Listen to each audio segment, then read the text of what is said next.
Assalamu alaikum, this is Khaleel Muhammad with another edition of Show and Tell. Now today we're going to talk about audio production. My experience with audio production began way back in the mid 1980s, where I used to record just impromptu stories with my nephew and my nieces. Now on one occasion we produced a story of Spider-Man just off the top of our heads for about 30 minutes, and that really gave me a taste for creating stories and characters, and I started to write odd stories. Years later, when I had my own two children and I was trying to raise them, reading books to them, I realized there was a lack of stories that I found interesting, stories with adventure and car chases and character conflicts and that type of thing. So I began to write my own story, and that was the very beginning of The Adventures of the Hakim. Now here I have the very first design that I did for The Adventures of the Hakim, and you can see it's very basic, and at the time I was so broke that I couldn't afford to buy a cassette for £1 from the market, so I used an early learning center tape that I had lying around the house, and I recorded my story on this with very basic sound effects, very basic music, and me just reading the story. Now the thing about The Adventures of the Hakim is that I wanted the characters to be believable, to be grounded in reality, to be normal kids, but thrust into extraordinary circumstances. And so you had the main hero, you had his best friend, then you had a villain, who in this case was a character called Sharky. And Sharky was a local drug dealer who kind of encountered Hakim, and Hakim stood up to him. As a result of their adventure, he was thrown into prison. The second story of The Adventures of Hakim involved Hakim going to visit him to see if he's okay, and then later on they meet the real villain of the piece, a man called Buckmaster. Now the stories were something that were kind of coming from my background of comics and watching films and that type of thing. So I tried to inject a lot of that in there, and I tried to inject some of the problems that kids have with drugs in the community, with bullying, with kind of feeling a bit left out as well, and I tried to inject that into the story. Now, thanks to my brother and his wife, they said to me, why don't you send it off to Yusuf Islam? And I was like, yeah, right, what is Yusuf Islam going to do with this little silly thing with really bad artwork? But funnily enough, alhamdulillah, I did send it to him and he liked it. So he called me and he said, look, we really like your idea, Adventures of the Hakim. Why don't you produce it here at the Mountain of Light? But what we want to do is to have different actors play the different parts, like you would hear on BBC 4 radio plays and that type of thing. So I said, okay, so what they wanted to do first of all is to do a reference guide. So I would read the stories out, record it properly in the studio again, for the actors to listen to get a feel of it. But when I recorded it, they liked my voice so much that they said, look, your voice is cool, just do it yourself as a single narration.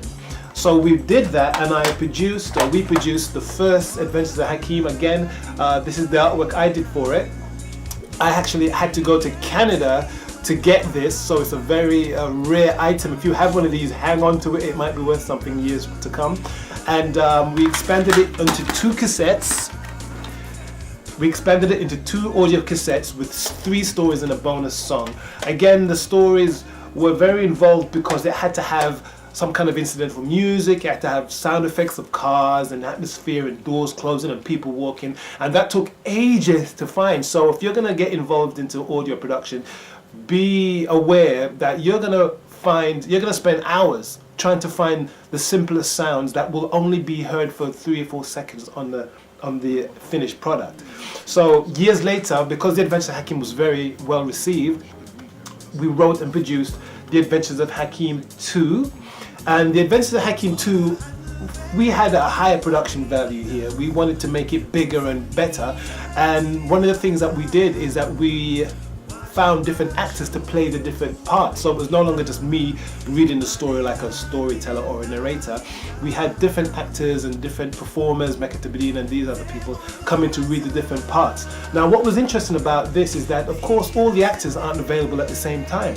So for example, you will have Hakim talking to Shakira, but Hakim's part was recorded 3 weeks before Shakira's part. So it's important that if you're going to get into it, to have an overall vision of what the story is about, the feel you're trying to get, where the characters are, how they're interacting. So when I recorded Hakeem and then I recorded Shakira 3 weeks later, and we put them together in the audio production, it sounded as if they were having a conversation. So it's important to have an idea of where they're going. The Adventures of Hakeem 2 also introduced new characters that I felt was interesting to have in there, because there were other issues that people were experiencing. So for example, Shakira in the story, she was a new character that was introduced into the Adventures of Hakeem 2. She was having a problem with praying or not praying, and I also wanted to make her a bit of a tomboy, where she does kung fu, but she has a tragic past. Something has happened in her past that she's trying to resolve, and because of that she no longer prays. So the story goes, how does Hakim get her to pray? Then there's other storylines, there's other characters as well.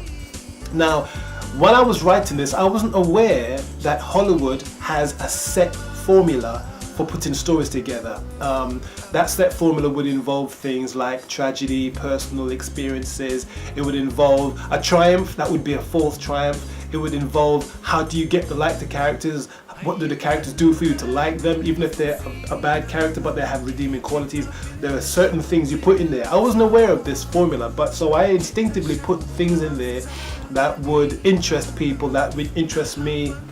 And the Adventures of Hakeem was the end result. Also, the Adventures of Hakeem 2 was very interesting because, again, this was a higher production value, so it had to have much more better quality sound effects, the music had to be better quality, the acting had to be better quality. So what we had to do, we started a search for actors to play the different parts, and I tell you, it wasn't easy finding people to play the parts, because I put a notice out on MySpace all those years ago, inviting people in to send in audition tapes and, you know, come and talk to us about it, and nobody responded, which to me was really surprising. I thought people would want to do things like that, but I guess not. So we had to find local people to play some of the parts, so much so that we ran out of people and we had to double up on some of the characters to play 2 different parts, and we just tweaked the voice on the final audio so they sound like a different person. So the Adventures of Hakeem 2 was very intense. It took years to produce, to go in the studio, to tweak it, to put the sound effects, to find the music, to find all the bits and pieces. It was very involved. Now, I did that, the Adventures of Hakeem 1, while I was working for Yusuf Islam. Now, Yusuf also gave me the permission to do my own projects, and I also wanted to delve into history, and I always wanted to do historical figures, and I created a story called Muslim Legends, and my first subject was a man called Salahuddin. Now, Salahuddin is a well-known figure in history, but in order for it to be balanced and to be historically correct, I read sources, I did a lot of research. I read sources from Muslim sources and non-Muslim sources to try and get a good feel of the man, to try and get a balanced account of him. I sent my script off to a well-known professor at SOAS University, it's a well-known university in London, and he checked it over for historical accuracy and dates and times and places and that type of thing. So this was a very involved project. Also, I had to audition some of the other parts for some of the Arab chroniclers and some of the Christian chroniclers, and that took a long time. We auditioned a lot of people. Many of them weren't suitable, because sometimes I would hear somebody speak and I think, this guy sounds good. You get him into the studio and you get him to read a part and it doesn't sound as good. They don't have the intonation or the feel or the passion for it. So that was a long process. But for me, the cherry on the cake for this was getting Hassan Guy Eaton, may Allah be pleased with him, who was a late scholar from the UK, who read the main narration for me, and he did a fantastic job. And again, this is a collector's item. If you have it lying around somewhere, do not lose it, because it's gonna be worth something, inshallah, years from now. Now, while I was working for Yusuf Islam, he wanted to produce, as a new Muslim himself and myself, we wanted to produce something that people could listen to that would teach them how to pray. So he said to me, go off and write the script.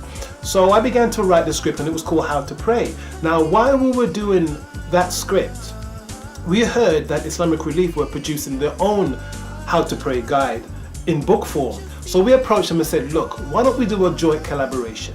You do the book side of it and we'll do the audio side of it. And they call their project A Simple Guide to Prayer. So I designed a cover for it, and made sure that our facts and their facts kind of tallied together. And here you'll see the book version of the Simple Guide to Prayer that the Islamic Foundation produced with my cover. Here you go. And we produced the audio version of it as well with a double cassette. I produced all the artwork, and we were fortunate enough to have Hamza Yusuf read some of the bits and pieces in there, and Yusuf Islam himself gracefully volunteered to read the main narration for that. So this is something that I wrote with the collaboration of the Islamic Foundation. And again, I don't know where this is anymore, if it's still available. I think it's on CD now, but that was something I put together while working for Yusuf Islam. Now, word got out that I was doing voiceovers, and a company approached me, I think it was Interpal, and they wanted me to read some of the English translation of some of the figures that appeared in this video. So I read some of that out.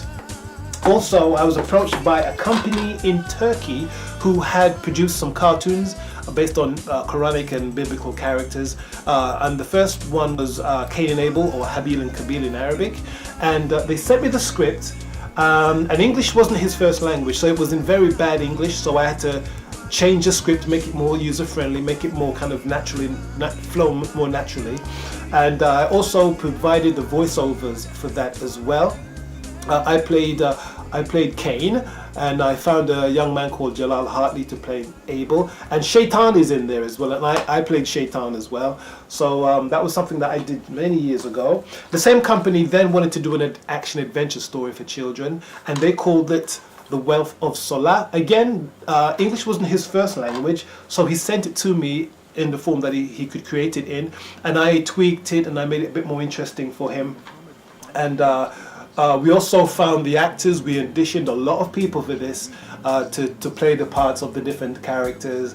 And again, this was, looking back at it, it was a brilliant time to kind of experiment with different sounds, different characters and things they say, because you can inject a lot of your own personality into it.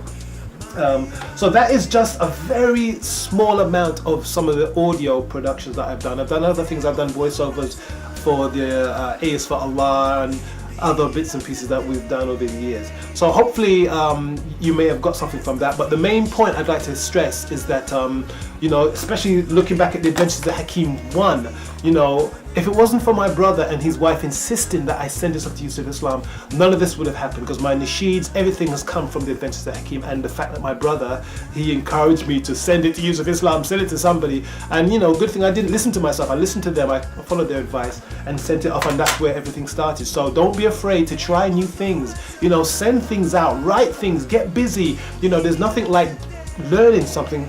And the best way to learn something sometimes is to do it. Don't wait. You don't have to wait for somebody to teach you or go somewhere. Just start doing it, and then later on you will find your way, inshallah. So hopefully this video has given you a bit of insight as to how it's been for me anyway with regards to audio production. I look forward to hearing from you guys soon, inshallah, for the next show and tell. Assalamu alaikum wa rahmatullahi wa barakatuh.